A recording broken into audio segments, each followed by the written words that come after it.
К 20 июня в Якутии подготовят указ главы региона по обеспечению инфраструктуры и земельных участков для многодетных семей Якутии.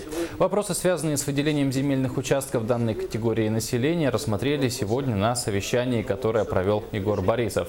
Сегодня в республике более 17 тысяч многодетных семей, из них почти 6,5 тысяч – это жители Якутска. Земельными участками обеспечены только половина семей. Более того, только 148 участков подключены к электросетям, а к 213 участкам подведена дорога. Ввиду этого из уст главы Якутии прозвучала критика в адрес электриков и газоводоснабжающих организаций. Технические условия выдачи очень дорогие, необоснованные, я сразу скажу, и у энергетиков, и газовиков. В частности, теплоснабжение сегодня требуется 450 тысяч рублей для одного участка. На электроснабжение 200 тысяч рублей для одного участка.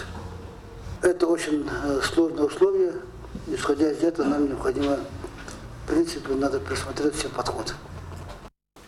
Добавим, что проблему с выделением участков многодетным семьям актуализировало региональное отделение Общероссийского народного фронта. А чтобы подвести инфраструктуру ко всем участкам, республике потребуется порядка 3,5 миллиардов рублей. В самое ближайшее время будет разработана региональная программа. Изыскать источники для ее реализации удастся в том числе и за счет сокращения финансирования других проектов.